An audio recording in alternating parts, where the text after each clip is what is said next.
us to come in your presence, Lord, and we find peace.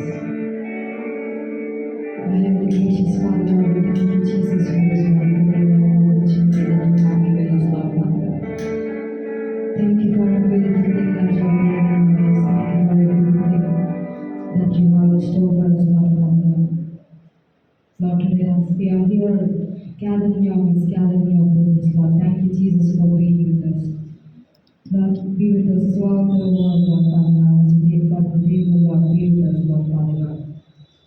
I pray that God, in everything, Lord Father God, that you will go into our lives. And we give all the glory and all the honor to your name, our Lord God. In Jesus' name we ask and pray. Amen. అందరూ దయచేసి కూర్చోండి. మరి ప్రార్థన చేసుకుని మనం వాక్యం విందాం. సర్వశక్తుల సర్వాధికారి నిధిలో తండ్రి సమాధానకర్త నీకే కృతజ్ఞతాస్తుతులు చెల్లిస్తున్నాను. అందరూ ఇంతవరకు మా పట్ల మీరు చూపే కృపను బట్టి వందనాలు. మరి ఈ విధంగా సమయంలో వాక్యాన్ని ధ్యానిస్తుండగా మాతో మీరు మాట్లాడండి. మీ వాక్య అవగాహన, వాక్య ప్రత్యక్షత మమ్మల్ని నడిపించని ప్రార్థిస్తున్నాను. మా మనోనిధులు తెరవండి. వాక్యమైన సత్యంలోకి మమ్మల్ని నడిపించని ప్రార్థిస్తూ ఈ వాక్యమైన విత్తనం మా వ్యక్తిగత జీవితంలో, మా హృదయంలో ఒక విత్తనంగా నాటబడినందుకు ఈ విత్తనం ఊరందల ఫలితం మా వ్యక్తిగత జీవితంలో సంఘ జీవితం తెచ్చినందుకు వందనాలు చెల్లిస్తూ యేసుక్రీస్తు పరిశుద్ధ నామమున ప్రార్థించి వేడుకుంటున్నాము తండ్రి.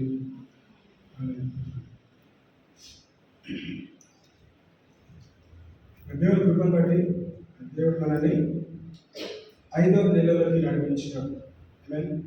మరి ఈరోజు మరి ఈ నెలని మనం మంత్ ఆఫ్ హానర్గా మనం ప్రకటించినాం. దాంతోపాటు దానికి తగిన వాక్యం మనం ధ్యానిస్తాం. సో నాతో పాటు కీర్తనలు 91 అధ్యాయం 15వ వచనం ఒకసారి గమనిస్తాం. మూల వచనం సామ్స్ 91:15. కీర్తనలు 91 అధ్యాయము 15వ వచనం.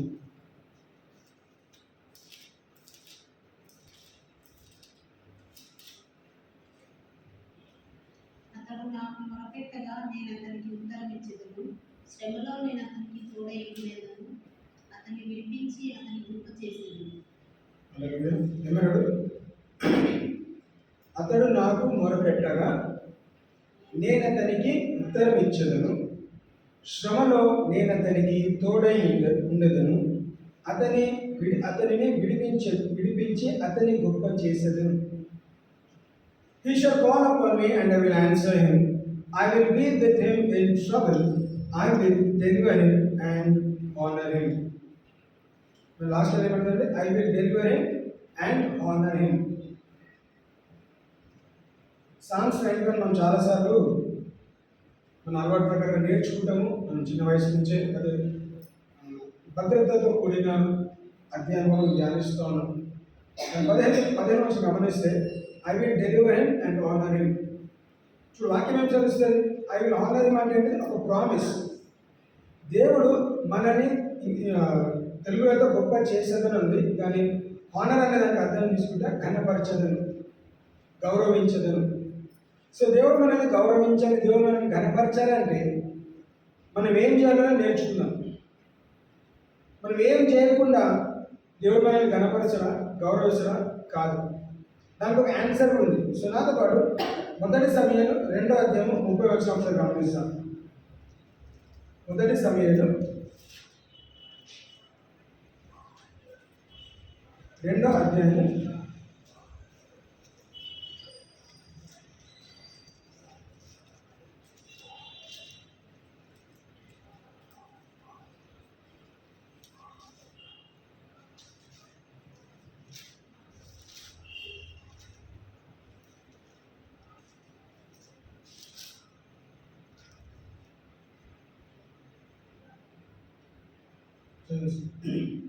నీ ఇంటి వారును నీ పితరుని ఇంటి వారును నా సన్నిధిని యాజకత్వము జరిగించుదురని ఎక్కువ ఆజ్ఞ ఇచ్చి ఉన్నను. ఇప్పుడు అది నా మనసుకు కేవలం ప్రతికూలమైనని ఇశ్రాయేలీయుల దేవుడైన యెహోవా సెలవిచ్చుచున్నాడు. కావున యెహోవా వాక్కు ఏదనగా, నన్ను ఘనపరచు వారిని నేను ఘనపరచుదును, నన్ను తృణీకరించు వారిని తృణీకరించు పొందేది. ఏమన్నాడు? ఇంతకుముందు సామ్స్ 91:15లో I will deliver him and I will honour him. నేను విడిపిస్తా, నేను గణపరుస్తా దేవుడు వాగ్దానం ఇస్తాడు.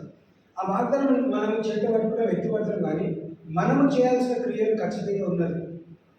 సో మొదటి సమయంలో ఏమన్నా వాక్యం చదివిస్తుంది, నన్ను చూడండి, యెహోవాకు ఏదనగా నన్ను గణపరచు వారిని నేను గణపరచుదును, నన్ను తృణీకరించు వారిని నేను తృణీకరించదను. అలాగే I will honour those who honour him and I will reject the despise and they that despise me lightly they shall be lightly esteemed అన్నాడు. మనం దేవుని తృణీకరిస్తే దేవుడు తృణీకరిస్తా అన్నాడు, దేవుని గణపరిస్తే దేవుడు గణపరుస్తున్నాడు, దేవుని దగ్గరికి వెళ్తే దేవుడు మన దగ్గరకు వస్తున్నాడు, దేవుని అంగీకరిస్తే దేవుడు మన జీవితంలో కార్యం చేస్తా అంటున్నాడు. సో మనం ఉన్న ఈ ప్రస్తుత పరిస్థితిలో మన బాధ్యత సేవ పరిచయం చేయటము, వాక్య పరిచయం చేయటము, వాక్యమైన సత్యం తెలియజేయటము మన బాధ్యత.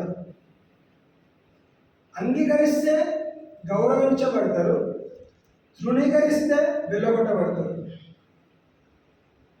అలాగే నేను లాస్ట్ వీక్ అంతకుముందు ఉన్నప్పుడు కూడా ఇదే మాట చెప్తాను. మనం ఎవరిని బలవంతం చేయాల్సిన అవసరం. మన బాధ్యత ఏంటి? క్రైస్తవ విశ్వాసంగా మన వాక్యం తీసుకున్నాం, సర్వలోకానికి వెళ్ళి సర్వ సృష్టికి సువార్త ప్రకటించమన్నాడు, బలవంతం చేయమన్నాడు. ఇష్టం లేకుండా బలవంతంగా వారికి కూర్చోబెట్టి వాక్యం చెప్పమని ఎక్కడ రాసలేదు. చెప్పాల్సిన బాధ్యత నీది, వినాల్సిన బాధ్యత వాళ్ళది, అంగీకరించాల్సిన బాధ్యత వాళ్ళది, కార్యం చేయాల్సిన బాధ్యత దేవుడిది. అంగీకరించకపోతే ఏమని నేర్చుకుంటాము, ఏమని గుర్తు చేస్తాము? ఏ పట్టణాన్ని ఏ పురాణకైతేనో వాక్యం చెప్పడానికి వెళ్ళినావో అంగీకరించకపోతే నేను తృణీకరిస్తే అక్కడ నీ కాలకున్న దుమ్ము దులుపుకొని వెళ్ళిపోవాలి. రైట్? ఈ మాట ఎందుకు గుర్తు చేసినంటే అది మన మన హృదయంలో మన తల కూడా అది నింపబడాలి, అది దాని ఏదో నాటబడాలి. అనేకసార్లు మనం రీసెంట్ వీడియో చూస్తున్నాం, కరపత్రికలు పంచినా చింపిస్తున్నారు కదా, అనేక మాటలు మాట్లాడుతున్నారు, బెదిరిస్తున్నారు. సో వాడు ఏం చేయాలి? అక్కడ తప్పైపోయింది ఏమని అనుకోను, కానీ అక్కడ కాలు దుమ్ము దులుపుకొని వెళ్ళిపోవాలి. ఎందుకు? నేను ఈ బస్ స్టాండ్లో పరిచర్యకి వచ్చినాను, పరిచర్యకు ఆటంకం ఎవరైతే చేస్తారో వాళ్ళకు ఉగ్రత ఉంటుంది. సో మన బాధ్యత ఏంటిది? ఎన్ని పోలీస్ స్టేషన్ పెట్టినా ఎన్ని ఏం చేస్తా కానీ జరుగుతూనే ఉంటుంది. 2000 సంవత్సరాల నుంచి జరుగుతుంది, ఈరోజు జరుగుతుంది, ఇంకా యేసుక్రీస్తు వచ్చేంత వరకు కూడా ఇది కంటిన్యూ అవుతూనే ఉంటుంది. మన చేతిలో లేదు, మన చేతిలో ఉన్నది ప్రార్థన చేయాలి, ధైర్యపరచబడింది, ధైర్యంగా వాక్య పరిచయం చేయాలి. అందుకే పౌలు అన్నాడు, బ్రతికినను చనిపోయినను క్రీస్తు కొరకు. ఒకరు ఆ మాటని చేత పట్టుకొని పరిచయం వెళ్తున్నట్లయితే నువ్వు వెనుక తిరగాల్సిన అవసరం లేదు.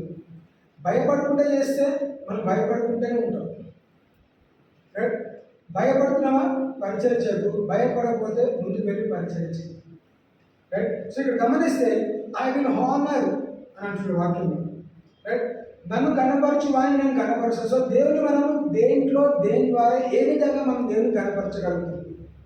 సో నేను దేవుని కనపరిస్తే దేవుడు నిజంగా నన్ను కనపరచడా, హెచ్చించడా అనే కొన్ని అంశాలు, కొన్ని వ్యక్తిగత జీవితాలు మనం గమనించి ఉదయకాల కొన్ని అంశాలు మనము నేర్చుకుందాం.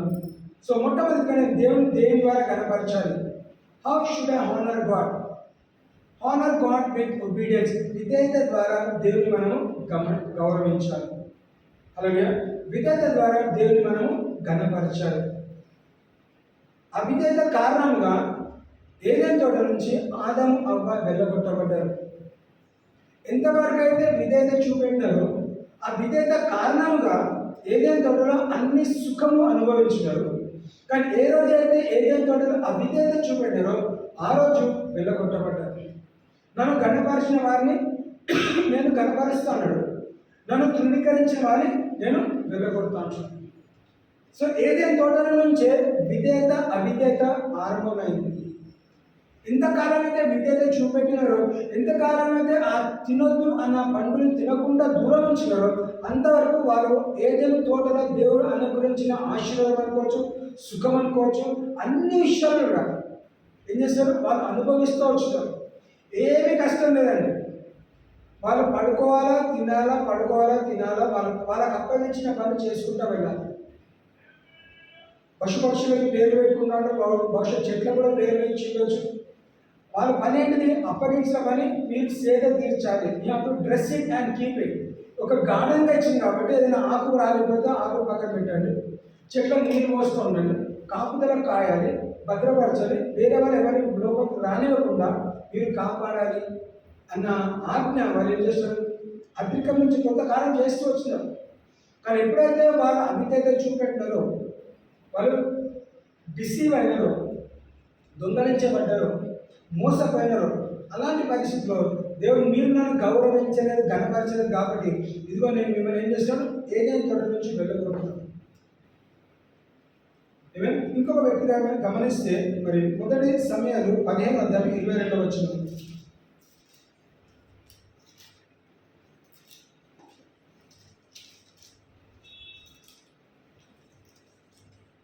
అందుకు సమూయేలు తాను సెలవిచ్చిన ఆజ్ఞను ఒకడు గైకొనుట వలన ఎక్కువగా సంతోషించులను, ఒకడు దాన బలులను అర్పించుట వలన ఆయన సంతోషించున ఆలోచించును.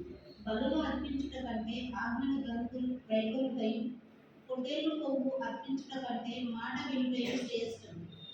ఏమన్నాడు?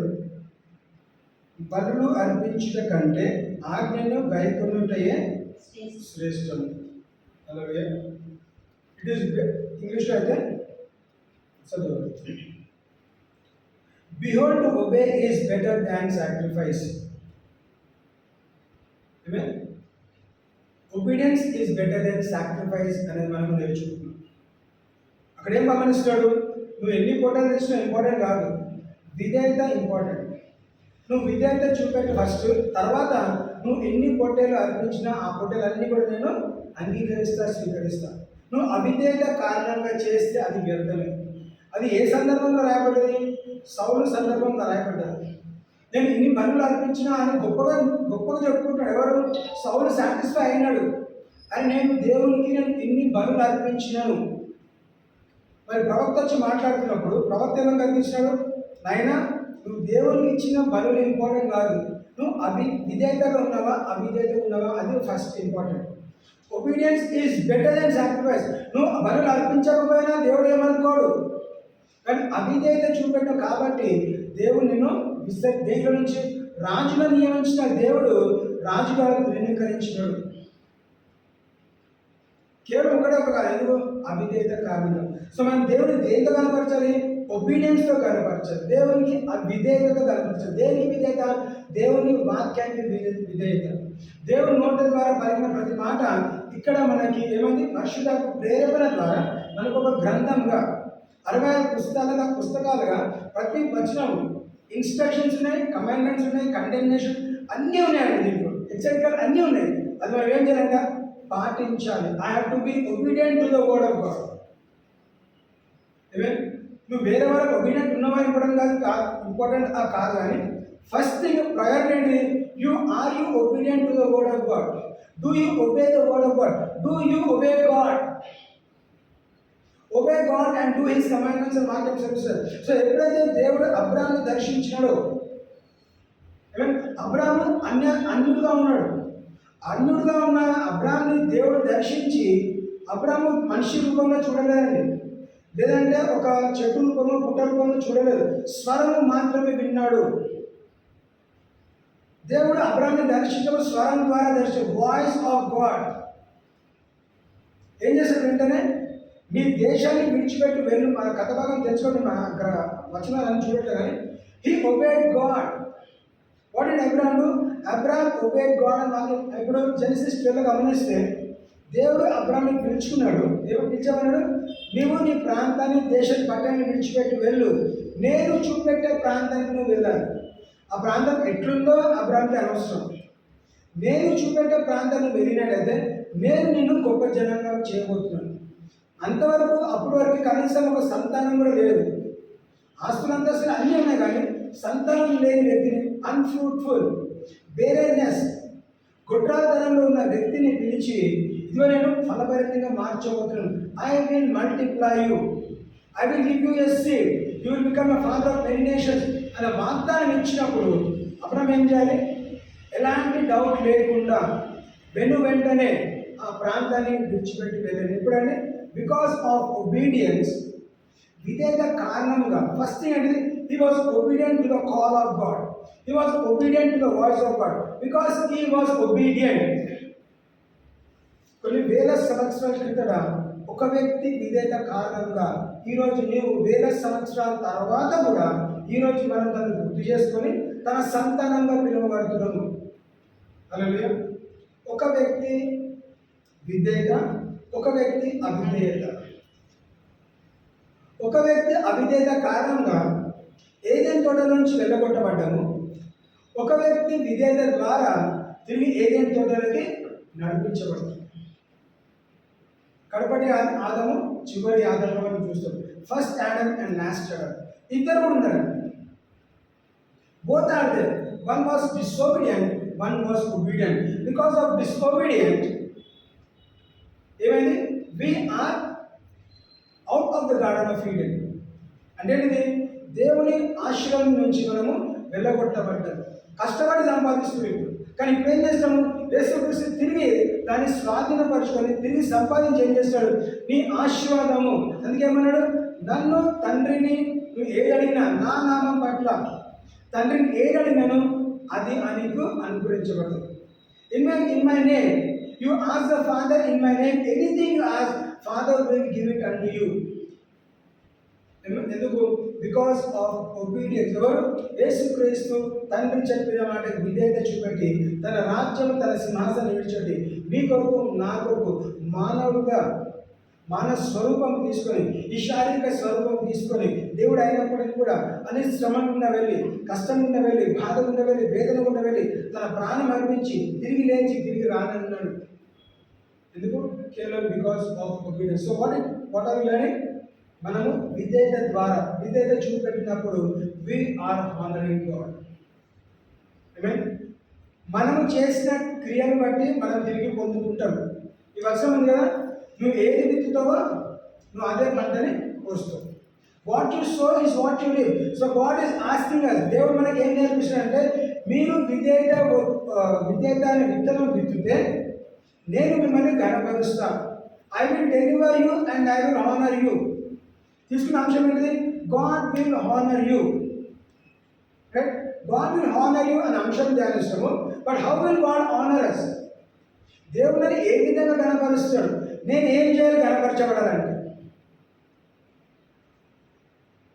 చాలా మంది స్టూడెంట్స్ ఉన్నారు, ఫ్రీ సీట్ అని అంటాం. రైట్, ఫ్రీ సీట్ రావాలంటే ఏమంటే కండిషన్స్ ఏంటిది, నువ్వు కాలేజ్ ఫస్ట్ టాపర్ లేకపోతే ఈ సర్టెన్ మార్క్స్ రావాలని కండిషన్ పెడతారు. సో మనం ఏం చేయాలి, ఆ మార్క్స్ రావడానికి కష్టపడి చదివి మనం ఆ మార్క్స్ తెచ్చుకున్నప్పుడు నీకు వాళ్ళు గవర్నమెంట్ చెప్పిన ఫ్రీ సీట్, కానీ కాలేజ్ చెప్పిన ఫ్రీ సీట్ నీకు అనుగ్రహించబడుతుంది, నీకు ఇవ్వబడుతుంది. నేను ఏమి చేయకుండా సరే మీరు నాకు ఫ్రీ సీట్ ఇస్తాను కదా అని మీరు నాకు ఫ్రీ సీట్ ఇవ్వమంటే ఇస్తారా? ఇవ్వడు. ఎందుకు, నువ్వు క్రైటీరియా ఫుల్ఫిల్ చేయలేదు కాబట్టి. సో అదేవిధంగా God is also expecting something from us. మన దగ్గర నుంచి కూడా దేవుడు కొన్ని ఏం ఎక్స్పెక్ట్ చేస్తాడు. ఈ క్రియలు మీరు చేయండి, ఈ విషయాలు మీరు చేయండి. మీరు కేవలం విధేయత చూపెడతారు. నువ్వు ఏం చేయాల్సి అవసరం లేదు. నేను నిన్ను గణపరచాలంటే, నేను నిన్ను బలపరచాలంటే, నేను నిన్ను విడిపించాలంటే మీరు నన్ను ఏం చేయాలంట, విధేయత ద్వారా మీరు నన్ను గణపరచండి. If you are obedient to the word of God, that shows that you honour God. నువ్వు దేవుని గౌరవిస్తున్నావు ఎప్పుడు తెలుసుకుంటావు, ఎప్పుడైతే నువ్వు చెప్పిన మాట వింటావో, నీకు ఇచ్చిన ఆజ్ఞను నెరవేర్చుకో, అప్పుడు దేవుడు అనుకుంటాడు, ఓ నేను చెప్పిన మాట విన్నాడు కాబట్టి ఇతను నన్ను గౌరవించినాడు, నేను తనని విడిపిస్తాను, తను నేను గౌరవిస్తాను. రెండో అంశం గమనిస్తే జెనసిస్ 39:9, ఆదికాండం 39:9.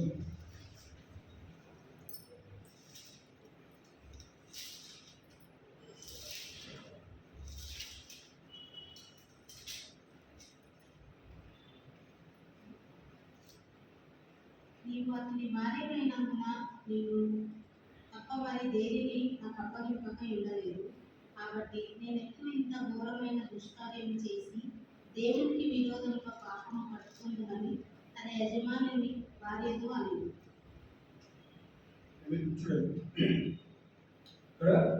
క్యారెక్టర్ గురించి మాట్లాడుతుంది కదా, ప్రవర్తన గురించి. ఇంకొకటి ఏంటిది, ఈయన చెడుని విసర్జించను. ఎవరి అంశం ఇది? యోసేపు అంశం కదా. యోసేపు ఏం చేశాడు? యోసేపు బానిసగా అమ్మబడిన తర్వాత ఒక ఇంట్లో, ఒక నాయకుడి ఇంట్లో, ఒక లీడర్ ఇంట్లో ఒక పనివాడిగా జాయిన్ అయినాడు. ధనికుడు కుమారుడు దరిద్రంలోకి వచ్చి అమ్మబడిన తర్వాత, సొంత అన్నలు అమ్మబడిన తర్వాత తెలియని దేశంలోకి వచ్చి ఏం చేస్తాడు? ఒక బానిసగా పనిచేస్తాడు, సేవకుడిగా పనిచేస్తాడు. ఆ బానిసత్వంలో తప్పు చేసే సమయం వచ్చినప్పుడు, పాపంలో పడిపోయే సమయం వచ్చినప్పుడు ఒక మంచి అవకాశం వచ్చిండొచ్చు శారీరకంగా, కానీ ఆ పరిస్థితిలో ఏం చేస్తాడు? నీవు అతని భార్యనైనందున నిన్ను తప్ప మరి దేనిని నాకు అప్పగింపగా ఉండలేదు, కాబట్టి నేనెట్లా ఇంత ఘోరమైన దుష్కార్యము చేసి దేవునికి విరోధముగా పాపము కట్టుకొందునని తన యజమాని భార్యతో అనెను. How can I sin against God? ఎప్పుడైతే యోసేపు పాపాన్ని విసర్జించాడో దేవుడు తనని కనపరిచాడు. ఇది ఫస్ట్ ఇన్సిడెంట్ అండి. ఐగుప్తు దేశంలో అమ్మబడిన తర్వాత యోసేపు నమ్మకంగా పనిచేశాడు కాబట్టి యోసేపు కారణంగా 44 ఇంటిని దేవుడు ఆశీర్వదించాను. ఆ ఆశీర్వించబడుతున్నప్పుడు, హెచ్చింపబడుతున్నప్పుడు అపవాది ఏం చేస్తాడు? కృంగదీయడానికి ప్రయత్నం చేస్తాడు, నాశనం చేయడానికి ప్రయత్నం చేస్తారు. ఏదైనా తోటలో ఆదమ మంచిగా లైఫ్ ఎంజాయ్ చేస్తున్నాడు, వీళ్ళు లైఫ్ ఎట్లా ఎంజాయ్ చేస్తారు? నేను వీళ్ళని కృంగదీస్తాను, వీళ్ళని నేను పడేస్తాను, ఏదైనా తోట వీళ్ళు ఉండడానికి వీల్లేదు, ఏదైనా తోట నుంచి నేను వీళ్ళని బయటకు వెళ్ళగొట్టే ప్రయత్నం చేస్తాను. నానా కష్టం, నానా ప్రయత్నం చేసి ఏం చేస్తాడు? చివరికి వెళ్ళగొట్టే స్థాయికి తీసుకొచ్చాడు. ఇక్కడ కూడా ఏదైనా చూడండి, దేవునికి తెలుసు ఐగుప్తు దేశంలో కరువు రాబోతుంది, చుట్టుపక్కల ప్రాంతాల కరువు రాబోతుంది, ఐగుప్తు దేశంలో ఆహారం ఉండబోతుంది. దేవునికి ఆది నుంచి అంతవరకు తెలుసు. కాబట్టి దేవుడు ఏం చేస్తాడు? యోసేపుని ఐగుప్తు దేశం పంపించాడు. సో అపవాది కారణం ఏంటిది? యోసేపుని ఐగుప్తు దేశం ఉంటే చుట్టుపక్కల ప్రాంతాలందరూ కూడా బ్రతికి బయటపడతారు. కాబట్టి నేను వీడిని ఎట్టి పరిస్థితిలో బయటికి వెళ్ళగొట్టాలి. సో ఫస్ట్ కారణం ఏంటిది? ఆ రోజు సర్పం వచ్చింది, ఈరోజు సర్పం లాగా స్త్రీ వచ్చింది. ఆ స్త్రీ ఏం చేస్తుంది? తప్పు చేసే విషయంలో తనను ప్రేరేపించినప్పుడు ఆయన చెప్పిన మాట ఏంటిది? నేను దేవుని దృష్టిలో నేను ఎట్లా ఈ ఏమంటున్నాడు? ఘోరమైన పాపము చేయగలను, ఇంత ఘోరమైన దుష్కారము చేసి దేవునికి విరోధంగా పాపము కట్టుకొనుదనని అని అతనితో ఆమెతో చెప్పాడు. I cannot sin against God. So that is what. ఎప్పుడైతే ఆ ఫస్ట్ ఇన్స్టెన్స్లోనే, ఆ ఫస్ట్ ఎక్స్పీరియన్స్లోనే దేవుని ఏమని కనపరిచాడు? నేను దేవుని కనపరచాను కాబట్టి, నేను దేవుని బిడ్డను కాబట్టి ఇదిగో నేను పాపము చేయలేను,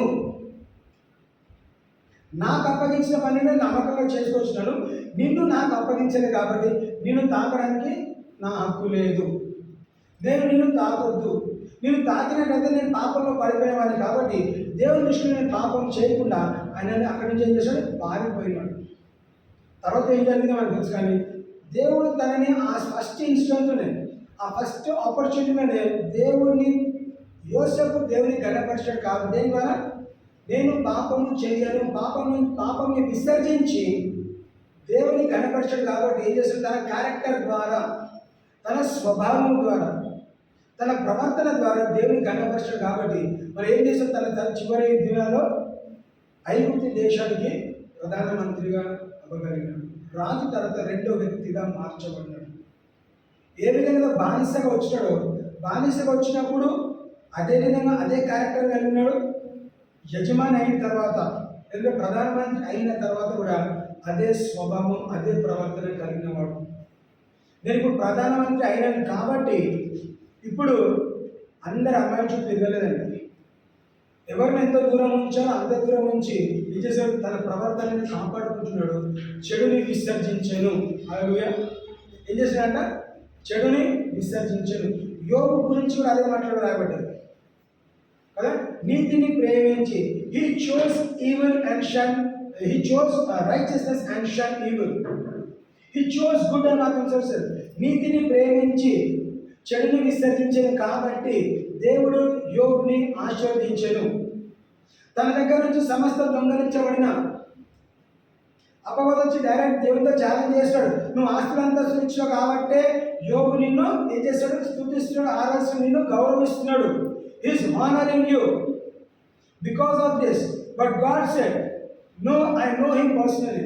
నేను యోబుని వ్యక్తిగతంగా ఎరిగిన వాడిని, తన హృదయం ఎరిగిన వాడిని. ఆయన అలాంటి వాడు కాదు. సో నీకున్న డౌట్ నేను క్లియర్ చేస్తాను. ఏంటి డౌట్? ఆస్తి ఇచ్చినట్లు కదా, ఆస్తి నువ్వు తీసేసుకో, సంతానం తీసుకో, తన ప్రాణము కాకుండా నీకు ఏమైనా చేయి. అప్పగించినంత కూడా సమస్తం దొంగలించబడ్డది, ప్రాణం ఒక్కటే మిగిలిపోయింది. ఆ ప్రాణం ఏం చేశాడు? హీ వర్షిప్ గాడ్ అని వాక్యం. ఎప్పుడండి? సమస్తం ఉన్నప్పుడు దేవుణ్ణి ఆరాధించాడు, సమస్తం కోల్పోయినప్పుడు దేవుని ఇప్పుడు తన స్వభావము, తన ప్రవర్తన మారలేదు. తన ప్రవర్తన ద్వారా, తన క్రియల ద్వారా దేవుని ఘనపరచదు కాబట్టి దేవుడు తనను తిరిగి కనపరచదు. ఏ విధంగా కనపరచాడు? ఏ భార్య అయితే తృణీకరించిందో అదే భార్య గర్భము మళ్ళా తెరిచి 10 మంది సంతానం ఇచ్చినాడు. ఆ ఫ్యామిలీని తిరిగి దేవుడు కట్టినాడు. అలాగే ఆ భార్యను కూడా చంపేసి కొత్త భార్యతో ఇవ్వలేదండి. ఏ భార్య అయితే తృణీకరించిందో అదే భార్య అదే భార్య తన దగ్గర ఉండి, అదే భార్య దేవుడు గర్భము తెరిచి బహుశా అద్భుతం. ఆ భార్య కూడా పశ్చాత్తాప పడి ఉంటుంది. యోగు తిరిగి రెండింతలు ఆశీర్వదించబడినప్పుడు మరి దేవుని హస్తము తను కూడా అనుభవించి బహుశా పశ్చాత్తాపడి మరి దేవుడు తిరిగి తన గర్భాన్ని తెరిచాడు. దేవుడు తిరిగి తనకు సంతానం ఇచ్చాడు. ఫస్ట్ ఏం నేర్చుకున్నాము? విధేయత ద్వారా దేవుడు కనపరిస్తే దేవుడు మనల్ని కనపరుస్తాడు. ఎవరిని కనపరిచాడు? విధేయత కారణంగా దేవుడు అబ్రహాంని కనపరిచాడు. రెండోది ఏమని చూసినాము? ఎప్పుడైతే మన ప్రవర్తన ద్వారా దేవుడిని కనపరుస్తామో, దేవుడు యోసేపుని ఆశీర్వదించినాడు, యోబుని కూడా మనం ఆశీర్వదించడం మనం ఇక్కడ గమనించినాం. మూడోగా గమనిస్తే 2 సమయాలు 6వ అధ్యాయము 22వ వచనం.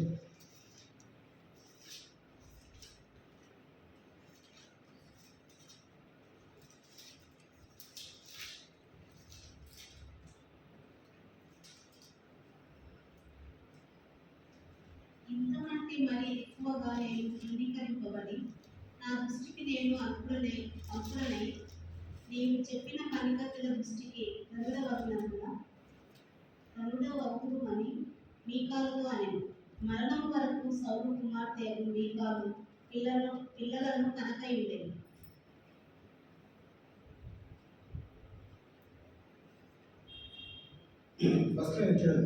ఇంతకంటే మరి ఎక్కువగా నేను తృణీకరింపబడి నా దృష్టికి నేను అల్పుడనై నీవు చెప్పిన పనికత్తెల దృష్టికి గనుడవగుదని మీకలతో అని.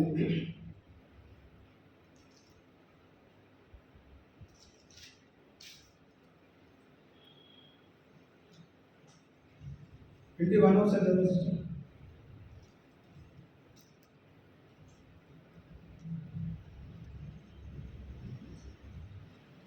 నీ తండ్రిని అతని సంతతిని విసర్జించి ఇశ్రాయేలీయులను తన జనముల మీద నన్ను అధిపతినిగా నిర్ణయించుటకై నన్ను ఏర్పరచుకుని నా యెహోవా సన్నిధిని నేను ఎలాగూ చేసేది, యెహోవా సన్నిధిని నేను ఆట ఆడితిని.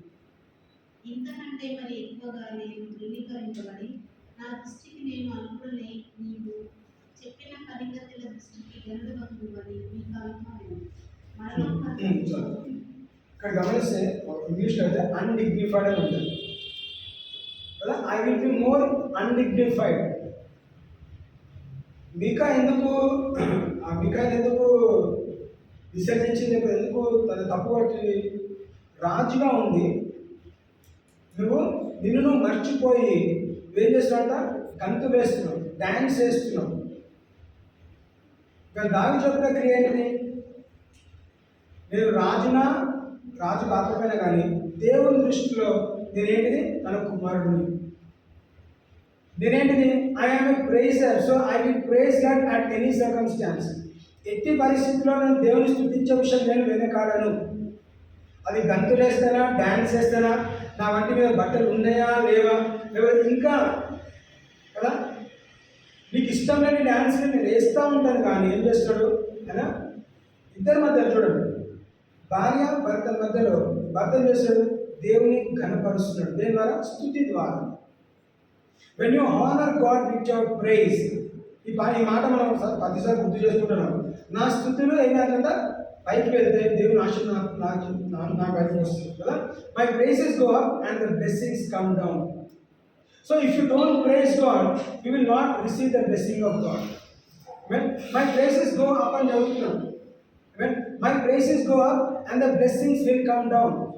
సో దేవుని ఆశీర్వాదం నా పైకి రావాలంటే ఏం చేయాలంటే నేను దేవుని స్తుతించాలి.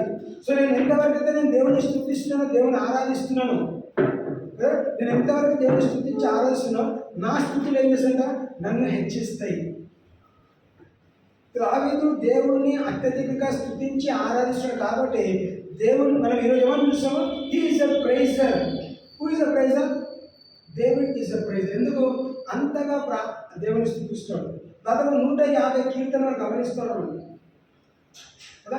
ప్రతి దాంట్లో కూడా దేవుడు తనని ఘనపరచడం, దేవుడిని తన హెచ్చించడం మనం చూస్తాము. నేను పాపినైనా మొత్తుకుంటున్నాడు కదా. Creating a clean heart of God అంటున్నాడు. నా హృదయ అంతరంగాన్ని మీరు ఎరిగినవారు, నా హృదయ అంతరంగాన్ని వెతకండి, నన్ను కడిగి పరిశుద్ధి ఎంతవరకు కడగాలంట? హిమము కన్నా తెల్లగా చేయమంటున్నాడు. Even though he is a praiser, he knew I fell in sin. నేను దేవుని స్తుతిస్తాను, దేవుని ఆరాధిస్తున్నాను, అయినప్పటికీ కూడా నేను పాపంలో పడిపోయిన వ్యక్తిని, పాపంలో పడిపోయిన స్థితిగతిలో ఏమని ప్రార్థన చేస్తే, దేవా నన్ను క్షమించు, నా హృదయ అంతరం మీద ఎరిగినాను. You creating a clean heart of God, search within me. ఇంకా వెతుకున్నాయన, ఇంకేదైనా పాపం ఉంటే నన్ను కడిగి పరిశుద్ధపరచు. తను తాను తగ్గించుకొని దేవుని స్తుతిస్తుండగా ఏం చేస్తాడు? దేవుడు తనని ఘనపరిచింది. హీ వాజ్ అన్డిఫీటెడ్ అండి. తన 40 సంవత్సరాల రాజుగా ఉన్న విషయంలో అనేక యుద్ధాలు చేస్తాడు. ఏ ఒక్క యుద్ధం కూడా ఓడిపోలేదు. ఎందుకు ఓడిపోలేదు? ఎందుకంటే దేవుని స్తుతించడము, దేవుని ఆరాధించడము, దేవుని ఘనపరచడం ఆయన ఎప్పటి నేర్చుకున్నాడు? గొర్రెల కాపరి ఉన్నప్పటి నుంచి దేవుని ఘనపరచడం నేర్చుకున్నాడు. కాబట్టి తన ఎవ్రీ వాక్ ఆఫ్ లైఫ్ యవ్వన కాలం నుంచే, అందుకే ప్రసంగిలు ఏమని రాస్తున్నాడు? మీ యవ్వన కాలంలో ఎవరిని గుర్తు చేసుకోవాలంట? సృష్టికర్తను గుర్తు చేసుకోవాలి. మన యవ్వన కాలం ఎవరిని గుర్తు చేసుకున్నాము? ఇన్స్టాగ్రామ్, ఫేస్బుక్లు కదా, రీల్స్, మన రోల్ మోడల్స్, వాళ్ళని గుర్తు చేసుకున్నాము, మనం దేవుని పక్కన పెడుతున్నాం. అందుకే చూడండి, యవ్వన కాలంలో మెయిన్ టర్నింగ్ పాయింట్. యవ్వన కాలం నీ సృష్టికర్తను గుర్తు చేసుకునే, నీ సృష్టికర్త నీ కొరకు ఏమి చేయగలుగుతాడో, ఏమి చేస్తాడో అది నువ్వు గుర్తు చేసుకున్నట్లయితే. ఆ మాట ఎవరు రాస్తున్నాడు? సొలొమోను రాస్తున్నాడు. సొలొమోను ఎప్పుడు రాస్తున్నాడు? ఆయన యవ్వన కాలంలో సృష్టికర్తను గుర్తు చేసుకోకుండా పాపంలో పడిపోయి దేవుని విసర్జించి అనేక కష్టాలు ఉండబోయి చివరికి తను గ్రహింపులోకి వచ్చిన తర్వాత, this is what I missed. నేనేం మిస్ చేస్తున్నాను? నా యవ్వన కాలంలో నా సృష్టికర్తని నేను గుర్తు చేసుకోలేకపోయినాను, కాబట్టి ఈ స్థితిగతులు నాకు ఎదురైంది. సో నేను చేసే తప్పు మీరు చెయ్యొద్దు కాబట్టి ఒక హెచ్చరికతోని ఆ మాట రాస్తా ఉన్నాడు. ప్రసంగి 12వ అధ్యాయం చివరి మాటలు ఏమన్నాడు? The whole duty of man is to fear God. ఏం డ్యూటీ అంట? నువ్వు బ్రతికిన కాలం అంతా నువ్వు ఎన్ని సంపాదించినా ఎన్ని పోగొట్టు ఇంపార్టెంట్ కానీ first thing is fear God is very important. దేవుని భయభక్తులు కలిగి ఉండటమే మానవుని యొక్క లక్షణము అని చివరిగా రాసి ముగిస్తూ ఉన్నాడు. అదే అధ్యాయంలో అదే ప్రసంగి గ్రంథంలో మొదటి అధ్యాయం గమనిస్తే ఆకాశం కింద అన్నీ వ్యర్థం అని స్టార్ట్ చేసినాడు. ఎప్పుడు వ్యర్థము? దేవుడు లేకుండా ఆకాశం కింద అన్ని వ్యర్థమే. Without God everything is vanity, with God everything is prosperity. ఈ మాట నేను చెప్తా ఉంటాను. దేవుడు లేకుండా నువ్వు ఎంత సంపాదించినా అది వ్యర్థమే. మరి దేవుడితో జతపరిచి నువ్వు సంపాదించిన అంతా కూడా ఆశ్చర్యకరంగా ఉంటుంది. అనేక మంది ధనికులు ఉన్నారండి, దేవుడు లేకుండా వాళ్ళ ధనం ఎక్కడికైనా తీసుకెళ్తుందా? కృత నిబంధనలు ఏమంటే ఒక ధనికుడు ఉంటాడు, ఏం చేస్తాడంట? చాలా ధనం సంపాదించింది కాబట్టి ఇప్పుడు ఏం చేస్తాను? అనేక కొట్లలో సమృద్ధమైన ధాన్యం సమకూర్చుకొని ఏం చేశారంట, ఇంకా పని చేయాల్సిన అవసరం లేదు, కాలు మీద కాలు వేసుకొని తినొచ్చు త్రాగొచ్చు, నేను సుఖిస్తాను. అదే స్థితిగతిలో, అదే పరిస్థితి, అదే సమయంలో అలాంటి ఆలోచన వచ్చిన వెంటనే, కుమారుడా, ఈరోజు ఈ ప్రాణము నాకు అవసరం, today I need your soul. So నీ ధనధాన్యం అంతా కూడా ఎవరు తింటారు? నీకు సంబంధించిన వాళ్ళు తినకపోవచ్చు. కాబట్టి ఏమన్నాడు, ధనం ఉంది కానీ తప్పు పట్టట్లేదు దేవుడు. సుఖము అనుభవిస్తా అంటే ఏంటిది? దేవుని పక్కన పెట్టి ఐ డోంట్ నీడ్ గాడ్. నాకు ఆస్తులు అంతస్తులు లేనప్పుడు ప్రార్థన చేస్తే దేవుడు ఆశ్రయించినాడు. ఇప్పుడేంటిది, ఆస్తులు అంతస్తులు వచ్చిన తర్వాత ఏ దేవుడు అయితే నాకు ఇచ్చినా ఆ దేవుని మనం మర్చిపోతాం, పక్కన పెడతాం. అది మానవ స్వభావం. లేనప్పుడు అయ్యో దేవుడు అంటాము, అన్నీ ఇచ్చిన తర్వాత అమ్మ ఇవ్వాల్సిన అవసరం వచ్చిందంటూ. So that is what God is testing us. God is observing us. దేవుడు మనం గమనిస్తున్నాడు. సో ఎప్పుడైతే దావీదు స్తుతి ఆరాధన చేయడం మానలేదో, ప్రతి విషయం అందుకే ఏమైనా రాస్తున్నాడు, let everything that has breath praise the lord.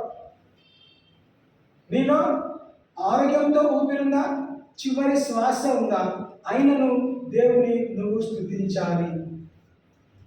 When you praise God, when I praise God, the blessings will come down. ఆ బ్లెస్సింగ్ ఏంటంటే ఆరోగ్యం ఉంటుంది, ఐశ్వర్యం ఉంటుంది, జ్ఞానం ఉంటుంది, మంచి సంపాదన ఉంటుంది, మంచి ఉద్యోగం ఉంటుంది, మంచి లైఫ్ పార్ట్నర్ ఉంటుంది, మంచి ఇల్లు ఉంటుంది, మంచి గృహం ఉంటుంది, ఆ సమాధానకర గృహం కలిగి ఉంటాము. అన్ని విషయాలు బ్లెస్సింగ్ అనేది డబ్బు ఒకటే కాదండి. Blessing is everything a man requires, a people require. ఈ భూలోకంలో నేను ఉండడానికి నాకు ఏ ఆశీర్వాదం కావాలో సమస్త ఆశీర్వాదము అన్ని కూడా ఎప్పుడంట స్తుతి ద్వారా మనం పొందుకోగలుగుతాం. కానీ స్తుతి కన్నా ముందు ఏమైనా నేర్చుకున్నాము? మొదటి 2 అంశాలు ఆలోచన వచ్చే వాళ్ళకి ఒక గుర్తు. ఫస్ట్ ఏంటిది? గాడ్ విల్ హానర్ యూ అనే అంశాన్ని ధ్యానిస్తాం. దేవుడు మనల్ని ఘనపరుస్తాడు. ఏమేం ఆ అంశము?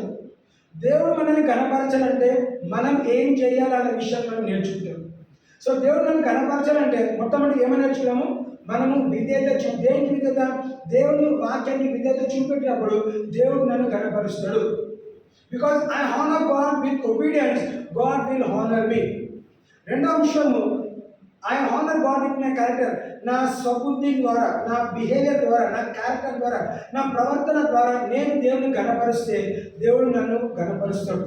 మూడవదిగా నేను దేవుని స్తుతి ద్వారా నేను ఘనపరిస్తే దేవుడు నన్ను తిరిగి ఘనపరుస్తాడు. When I praise God and when I honour God with my praise, దేవుడు నన్ను ఘనపరుస్తాడు. నాలో గమనిస్తే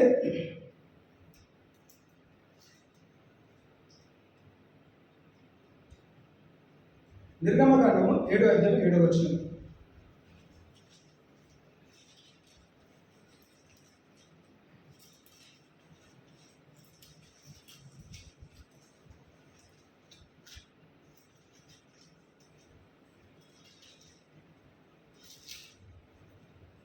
వారు ఫరోతో మాట్లాడినప్పుడు మోషేకు 80 ఏళ్ళు, అహరోనుకు 83 ఏళ్ళు. ఇక్కడ అంటే తీసుకున్న అంశం ఏంటంటే సర్వ్ గాడ్. నాలుగోది ఏంటిది? You honour God by serving God. ఎవరు దేవుని ఎక్కువగా సేవించినారంటే, ఈ వాక్యం ఎందుకు చదివాము? మోషే ఎప్పుడైతే 80 years కంప్లీట్ అయినాయండి, 30s లో 40s లో కాదు, 80 సంవత్సరాలు వయసు కలిగినప్పుడు దేవుడు అప్పుడు తనను పిలుచుకున్నాడు. ఏమని? నీవు నా సేవా పరిచయలో వాడబడాలి. ఎలాంటి సేవ? ఒకటి సండేస్ ఫ్రైడేస్ వీక్లీ ఒక 7 o'clock to 9 o'clock సర్వీస్ చేయడం కాదు. ఏమన్నాడు? నీవు నా ప్రజలు, ఎలాంటి ప్రజలు? లక్షలాది ప్రజలు ఐగుప్తు దేశంలో బానిసత్వంలో వాళ్ళను నువ్వు విడిపించాలి. ఆ లక్షలాది మందికి there is only one leader. మన ఇంట్లో ఉన్న 2-3 సంతానానికే చెప్పిన మాట వినరు. లేదంటే క్లాస్లో ఉన్న 40 మంది స్టూడెంట్కి ఒక టీచర్ మాట వినరు. రైట్? కానీ ఇక్కడ 80 years is not young age అండి, ఇస్ ఓల్డ్ ఏజ్. 80 సంవత్సరాల వృద్ధాపంలో దేవుడు మోషేను తెలిసి ఏం చేస్తాడు? అన్ఎక్స్పెక్టెడ్ ఇన్స్ట్రక్షన్స్ ఇస్తున్నాడు. ఇట్ ఏంటి ఎక్స్పెక్ట్, భయంతో కూడి అనే ఇంకొక దేశానికి వెళ్ళి భార్య పిల్లలతో ఏం చేస్తాడు? సుఖమైన జీవితం అనుభవిస్తున్నాడు. దేవుడు దర్శించి ఏమంటున్నాడు? నేను నీకు ఒక పని అప్పగిస్తాను, ఆ పని భయంకరమైన పని, టఫ్ సిచ్యువేషన్. ఏం చేయాలంట? You should go and you should deliver my people at the age of 40, right? So at the age of 80 నుంచి తన చనిపోయిన కాలం మనం ఎరిగిన వాళ్ళం. ఎప్పుడు చనిపోయినాడు? ఎంత వయసు చనిపోయినాడు? 120 సంవత్సరాలప్పుడు ఆయన చనిపోయినాడు. సో 80 years నుంచి 120 years వరకు ఆల్మోస్ట్ 40 long years ఏం చేశాడంట? he served God faithfully. ఆమేన్. మోషే దేని ద్వారా కనపరిచినాడు? తన సేవా పరిచయం ద్వారా దేవుని కనపరిచినాడు. ఆయన విధేయత చూపెట్టినాడు. ఆమేన్. సాక్రిఫైస్ చేసినాడు. దేవుని స్తుతించడం నేర్చుకున్నాడు, ఆరాధించడం నేర్చుకున్నాడు, ఘనపరచడం నేర్చుకున్నాడు, తన దీనత్వం నేర్చుకున్నాడు. గొలిగిన సరి అన్నిట్లో కూడా తన 40 సంవత్సరాల ప్రయాణంలో అనేక విషయాలలో ఆయన కృంగిపోయిన పరిస్థితుల్లో దుఃఖము, బాధ, వేదన సమస్తం చూసినాడు. ఆయనను దేవుని విడిచిపెట్టలేదు. He served God faithfully till the very last breath of his life. తన మరణం ఎట్లాంటిదంటే బలవంతంగా చంపాల్సి వచ్చింది. ఎందుకు? నీకు అప్పగించిన పని నువ్వు సమాప్తం చేసి ముగించిన కాబట్టి now you are suppose to come to me. చూడండి, ద్వితీయోపదేశ కాండము 34:7.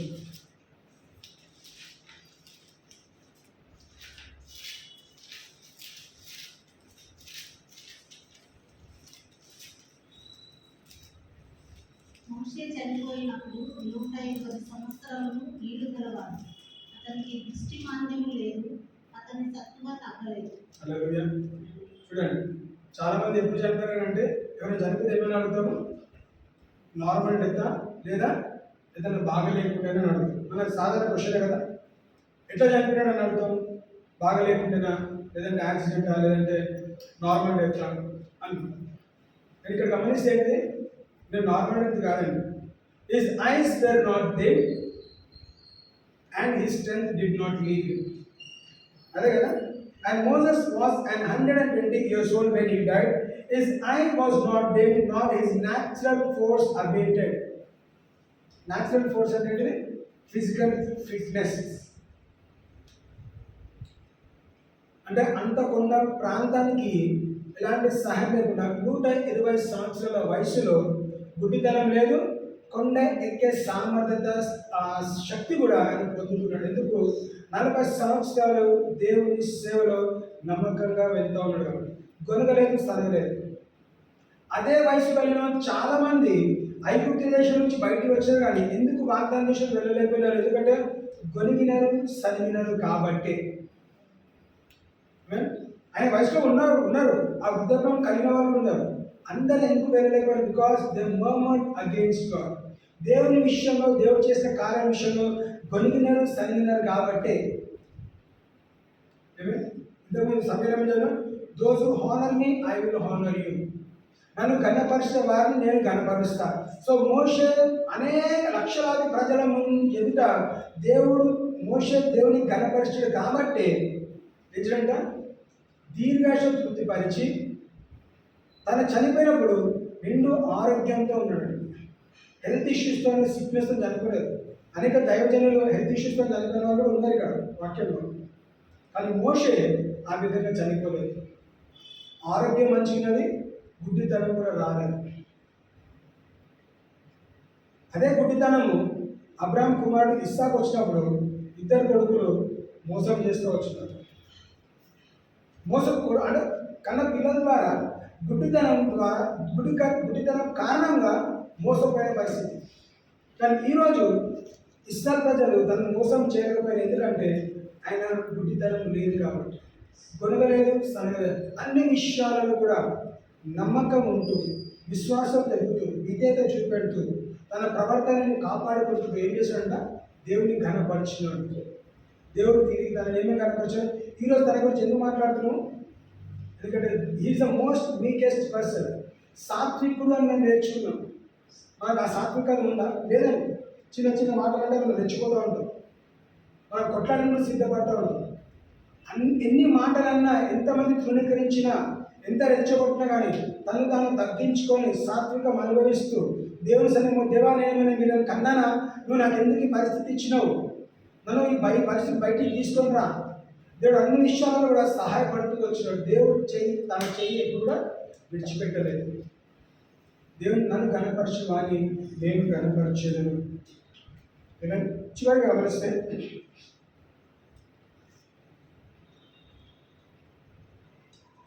అపోస్తలుల కార్యము 2వ అధ్యాయము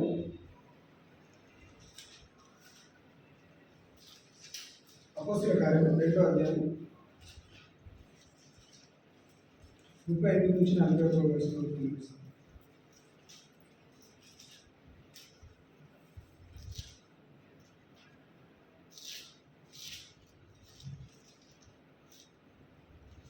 పేతురు, మీరు మారుమనస్సు పొంది పాప క్షమాపణ నిమిత్తం ప్రతివాడు యేసుక్రీస్తు నామమున బాప్తిస్మము పొందుడి, అప్పుడు మీరు పరిశుద్ధాత్మ వరమును పొందుదురు.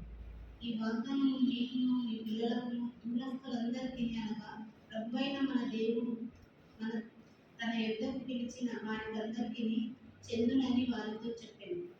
ఇంకా అనేక విధములైన మాటలకు సాక్ష్యమిచ్చి మీరు మూర్ఖులకు ఈ తరము వారికి వేరే రక్షణ పొందుడని వారిని హెచ్చరించారు. కాబట్టి అతని వాక్యము అంగీకరించిన వారు బాప్తిస్మము పొంది ఆ దినమందు ఇంచుమించు 3,000 మంది చేర్చబడి. చూడండి, ఫస్ట్ 4 విషయాలు చూసాం. ఫస్ట్ విధేయత, రెండోది ప్రవర్తన, మూడోది స్థుతి, నాలుగోది దేవుని సేవించిన, ఐదోది ఆత్మని సంపాదించుట. ఐదోది ఏంటంటే చాలా ఉన్నాయి అంశాలు, కానీ ఈ 5 తీసుకుంటే ఐదోది ఏంటంటే ఆత్మని సంపాదించుట. ఆత్మని సంపాదించే ద్వారా నేను దేవుని గణపరుస్తాను, దేవుడు నన్ను తిరిగి గణపరుస్తాడు. సో ఇక్కడ వచ్చే కొత్త నిబంధనకు వచ్చేసరికి మరి పేతురు విషయం మనం గమనిస్తే ఏం చేశాడంట, కాబట్టి అతని వాక్యము అంగీకరించిన వారు బాప్తిజము పొందిరి, ఆ దినమందు ఇంచుమించు 3,000 మంది చేర్చబడి. 3,000 మంది ఒక సువార్త కూడికలో రక్షింపబడ్డారు. సో సువార్త కూడికకు ఎంతమంది వచ్చిందో మీరు ఆలోచించండి. వచ్చిన ప్రతి ఒక్కరు అంగీకరించండి. సాధారణంగా మనం ఈ లోకల్ క్యాలిక్యులేషన్స్ తీసుకుంటే 10%, 20% మాత్రమే యాక్సెప్ట్ చేస్తారు ఒక కాంగ్రిగేషన్లో. సో 3,000 ఇస్ 20%, ఎంతమంది వచ్చి ఉంటారు?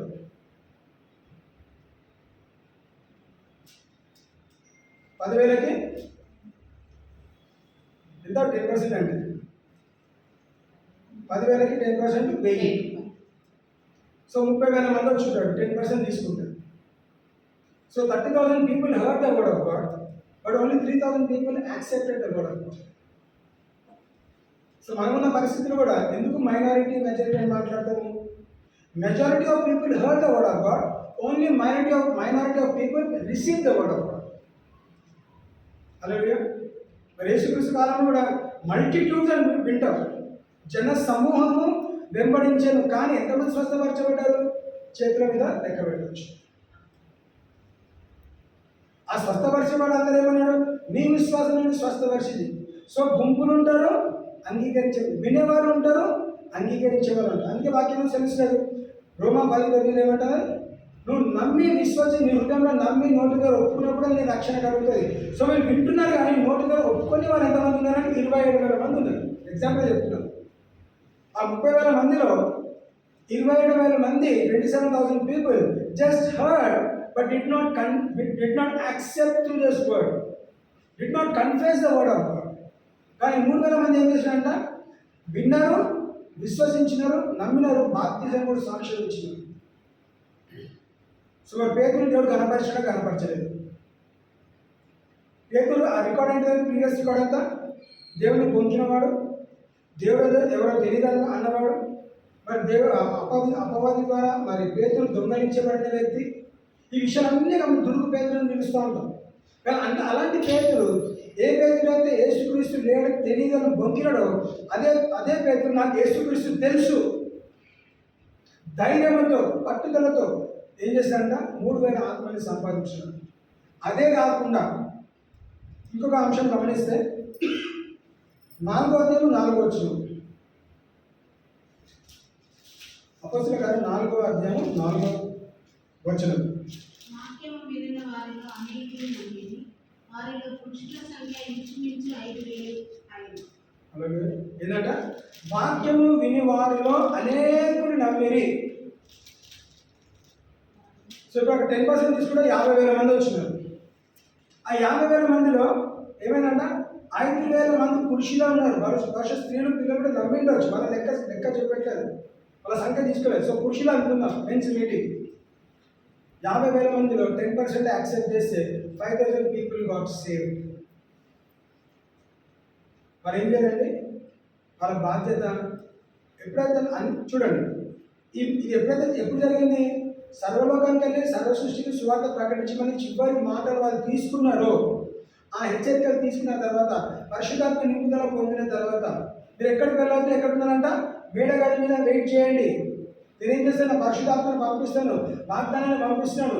పరిశుద్ధాత్మ నింపుదల తర్వాత పరిశుద్ధాత్మ వాళ్ళ దేవుడు వాళ్ళపైన దిగొచ్చిన తర్వాత అప్పుడు వాళ్ళు పరిచయం చేయడం వెళ్ళారు. పరిచయం చేస్తుండగా 3,000 మంది 5,000 మంది రెండోసారి రాయబడ్డారు. తర్వాత ఎన్ని వేల మంది రక్షింపబడ్డారు నాకు తెలియదు కదా, లెక్కలేనంత మంది రక్షింపబడ్డారు. రీజన్ ఏంటిది? హి was obedient to the call of God. విధేయత కారణంగా పేతురుని దేవుడు ఏం చేశాడంటే హెచ్చించినాడు. పౌలు కూడా అదే స్థితిగతిలో ఉన్నాడు.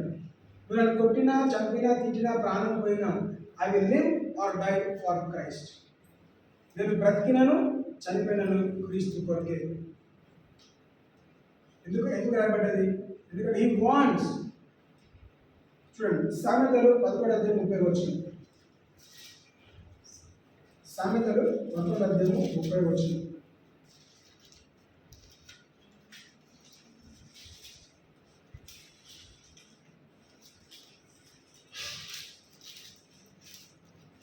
సామెతలు 11:30 వచ్చింది. నీతిమంతులు ఇచ్చు ఫలము జీవవృక్షము, జ్ఞానం గల వారు ఇతరులను రక్షించుదురు. ఏంటంట జ్ఞానము కలిగిన వారు ఇతరులను రక్షించదరు.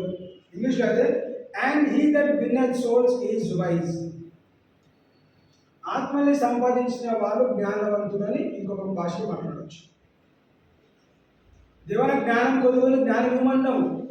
ఇచ్చిన జ్ఞానము లోకరీతిగా ఉపయోగించుకుంటే సరిపోయింది, కానీ దేవుని ఆత్మని సంపాదించే విషయం జ్ఞానం ప్రసాదించమని అడగట్లేదు. ఏ విధంగా వాక్యం చెప్పాలి ఇప్పుడున్న పరిస్థితిలో ఏ చిన్న చిన్న కరపత్రికలు మంచిగా కానీ వాళ్ళు సోషల్ మీడియాలో వైరల్ చేస్తున్నారు. రీసెంట్గా ఏదైనా స్కూల్ హాల్ తీసుకొని వీడియోస్ కండక్ట్ చేసుకుంటే అక్కడ ఇబ్బంది, చర్చ్లో ప్రార్థన చేసుకుని ఇబ్బంది, కొన్ని చర్చ్ కట్టడం లేదు, చిన్న ఇంట్లో కూడుకొని సంఘస్థులుగా ఒక గృహంగా ప్రేయర్ చేసుకుంటే అక్కడ ఇబ్బంది. అంటే నువ్వు ఏది చేస్తే తుమ్మినా తగ్గినంట మరి కొన్నిసార్లు నువ్వు ఏది చేస్తే తప్పు పడుతున్నారు. అలాంటి పరిస్థితులు మనకేం కావాలి? జ్ఞానము కావాలి. Be wise like a serpent అని వాక్యం చదివిస్తుంది. సో మనకు జ్ఞానం కావాలి. దేనికి జ్ఞానం కావాలి? దేవా నీ పరిచయం చేయడానికి జ్ఞానం దయచేయి. జ్ఞానం లేని పరిస్థితిలో పేతురేమన్నాడు? నాకు దేవుడు తెలియదు అన్నాడు. యేసుక్రీస్తు నాకు తెలియదు, ఆయన ఎవరు నాకు తెలియదు అన్నాడు. జ్ఞానంతో నింపబడిన తర్వాత ఏమైంది? యేసుక్రీస్తు నాకు తెలుసు. బల్లబుద్ధి చెప్పినప్పుడు 1,000 మంది రక్షణలోకి రాగలిగినారు. సో ఇప్పుడున్న పరిస్థితిలో మనకు కావాల్సిన Lord fill me with wisdom to win souls. అందుకే వాక్యం రాబడదు those who win souls is wise. మనం బుద్ధిహీనులమా జ్ఞానవంతులమా మనం పరిశీలించుకోవాలి. మనం ఆత్మని సంపాదించకపోతే మనము బుద్ధి లేని కన్యకల్లాగానే ఉన్నాం, ఫూలిష్ వర్జిన్స్ లాగానే ఉన్నాం. Because we have the land, we don't have the oil. Oil దేనికి సాదృశ్యము? అభిషేకానికి సాదృశ్యం. ఆయిల్ దేనికి సాదృశ్యం? ఆయిల్ ఉంటేనే మంట ఉంటుంది. ఆయిల్ లేకపోతే ఏం చేస్తాము? మంట ఉంటుంది. So are we wise or are we foolish?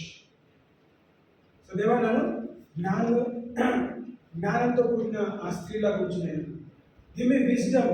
చూడండి, వాక్య పరిచయం అనగానే నువ్వు మైక్ పెట్టుకొని బయట చెప్పాల్సిన అవసరం లేదు. నేను చాలాసార్లు మాట చెప్తాను. ఫస్ట్ థింగ్, రక్షణ లేని వారి కొరకు ప్రార్థన చేద్దాం. రైట్?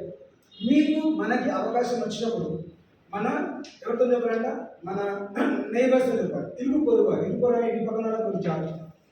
మనకు ఆపర్చునిటీ వచ్చినప్పుడు కొంచెం డిబేట్ చేస్తాం, ప్రారంభంగా ఎక్కడొక దగ్గర మనకు కొన్నిసార్లు మనం పరిచయం చేసుకోం. మనల్ని పరిచయం చేసుకోవడం చాలామంది ఉంటారు. పరిచయం చేసుకున్నప్పుడు నువ్వు ఎక్కడి నుంచి వచ్చినావు, నువ్వు ఏంటిది, నువ్వు క్రిస్టియనా, హిందూ, ముస్లిం అని అడిగినప్పుడు చెప్పినప్పుడు మనము చెప్పడానికి ధైర్యం కావాలి, జ్ఞానం కావాలి. దేవుడు తప్పకుండా నడిపిస్తుంది. ఆ స్థితిగతిలో ఆ పరిస్థితులు దేవుడు తప్పకుండా నడిపిస్తుంది. వెన్ యూ ప్రే కాబట్టి నేను ఒక ఆత్మని సంపాదించాను. ఒక ఆత్మగా చూడు, సంపాదించడం పక్కన పెట్టు, ఒక ఆత్మకన్నా నేను సువార్త చెప్పగలిగాను. First thing, God help me to sow the word of God as a seed in one person's life. ఒక వ్యక్తి జీవితంలో ఒక వాక్యమైన విత్తనం నాటడానికి నాకు కృపను దయచే, ధైర్యం దయచే. కొంచెం మనం చేయలేము, చేసేవాళ్ళు చాలా మంది ఉంటారు. చేయలేకపోతే చేసే వాళ్ళలా పంపిస్తాం. దేని ద్వారా? వాళ్ళకి సహాయం చేసే ద్వారా. కరపత్రంగా ప్రింట్ చేయించండి, బైబిల్స్ కొనండి, బైబిల్స్ పంచండి. సో ఏదో ఒక ద్వారా మనము ఏం చేయాలంటే దేవుని పరిచయం వాడబడితే ఏమంటారు? The word of God says, if you honor me, I will honor you. If you reject me, I will reject you. నన్ను గణపరిచే వారిని నేను గణపరుస్తా. క్లియర్గా రాయబడింది. కాబట్టి let us learn and let us know God and let us understand God and let us ask God, Lord please నాకు సహాయం చేయి, నువ్వు నన్ను గణపరుస్తాను. అందుకే కీర్తనలు 9వ అధ్యాయం 15వ వచనం ధ్యానించినాం. I will deliver you and how. చూడండి, మనకి డెలివరీస్ ఎక్కడి నుంచి కావాలి? ఇప్పుడు నా పరిస్థితిలో చాలాసార్లు అనారోగ్యం పాలవుతామండి. తినే ఆహారం ఉన్నది, పీల్చే గాలిలు ఉన్నది, తాగే నీటిలు ఉన్నది. అనారోగ్యం ఎక్కడొక దగ్గర నుంచి మన దగ్గర వస్తూనే ఉన్నది. చలికాలం బయట వాతావరణం కారణం ఉండొచ్చు, ఎండ కారణం ఉండొచ్చు, చలికాలంలో ఎక్కడొక దగ్గర ఏంటిది అనారోగ్యం వస్తూనే ఉన్నది. Lord deliver me from every kind of plague, every kind of illness, every kind of sickness. దేవా నన్ను విడిపించి, దేని నుంచి? ఈ అంధకార శక్తుల నుంచి విడిపించు, అనారోగ్యం నుంచి నన్ను విడిపించు, ఆర్థిక ఒత్తిడి నుంచి విడిపించు, సమాధానకరం లేని పరిస్థితి నుంచి విడిపించు. He said, I will deliver you and I will honor you. So let us be delivered. ఈ మంత్ డిక్లేర్ చేసినాం, this is the month of honour. అంటే both sides. Because God said he will honour, he will not honour. ఏమి చేయకుండా దేవుడిని కనపరిచాడు. నువ్వు ఏమైనా చేస్తేనే మనకి ప్రతిఫలం. What you sow is what you will. నువ్వు ఏమి విత్తుతావో అదే పంటను కోస్తావు. నువ్వు దేవుని గణపరిచే విత్తనాలు విత్తినట్లయితే దేవుడు తప్పకుండా ఏ పంట ఇస్తాడు? నిన్ను గణపరిచే పంట మాత్రం ఇస్తాడు. నువ్వు ఎక్కడైతే అవమానం పొందుకున్నావో దేవుడు నిన్ను అక్కడ గణపరుస్తాడు. యోసేపు ఏ విధంగా అయితే ఏ పరిస్థితుల్లో అవమానపరచబడ్డాడో అదే స్థాయిలో అదే ఆ పట్టణంలో దేశంలో దేవుడు ఆయన ఏం చేసి హెచ్చించాడు. అనేక మంది అవమానం పడలేరు. నువ్వు ఎక్కడైతే అవమానం పొందుతున్నావో దేవుడు నేను అక్కడే స్థిరపరుస్తుంది. అక్కడి నుంచి పరిగెత్తిపోవాల్సిన అవసరం లేదండి. You God will make you establish the same place. మోషే ఏ దేశం నుంచి అయితే భయం ప్రాంతంలో పరిగెత్తి వచ్చినావు అదే దేశం తిరిగి వెళ్ళాడు. ఇప్పుడు 40 years తర్వాత అదే దేశం వెళ్ళి అక్కడ దేశంతో ఏం చేస్తాడంట? దేవుని వాక్యం అనుసారంగా ఆ దేశంతో కొట్లాడి, ఫరోతో కొట్లాడి వాళ్ళ ప్రజల్ని రక్షించుకోగలిగినాడు. So when you honor God, God will honor you. Just because God said, I will honor you, it doesn't happen. We have to do our part. నా స్థాయి నుంచి, నా సైడ్ నుంచి నేను ఏదైనా చేస్తేనే నాకు వస్తుంది. So let us ask God for more wisdom, knowledge, understanding. ఆత్మని సంపాదించడానికి నాకు జ్ఞానం దయచేయి దేవా. ఎందుకు? చివరి రోజులో ఉంచున్నాము. దేవుడు రాకడ సమీపం ఉంటుంది. నేను లెక్క అప్పచెప్పాల్సిన పరిస్థితి ఉంది. కాబట్టి కనీసం ఒక్క ఆత్మను నేను సంపాదించాలి. I should not go with zero. At least ఒక్క రన్ కొట్టాలి. ఏమైనా జీరో కొట్టి ఇప్పుడు ఐపీఎల్ అయితే ఏమంటాము? డక్అవుట్ అంటాం. బాతుగుడ్డు కదా. డక్అవుట్ అయితే అది అవమానం ఆ క్రికెటర్కి, ఆ బ్యాటర్కి. కనీసం ఒక్క రన్ కూడా కొట్టలేదు. డక్అవుట్ అంటే అవమానంతో. సో మనం అవమానంతో వెళ్ళాల్సిన అవసరం లేదు దేవుని రాజ్యంలో. కనీసం ఒక్క ఆత్మని సంపాదించుకుంటాం. ఆ ఒక్క ఆత్మ దేవుడు తప్పకుండా మనకి ఇస్తాడు.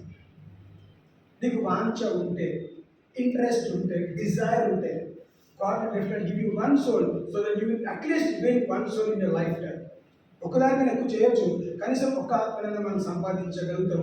దేవుడు ఆ విషయంలో మనకి సహాయపడుతుంది. Amen. So God will honor you. Amen. God bless this word.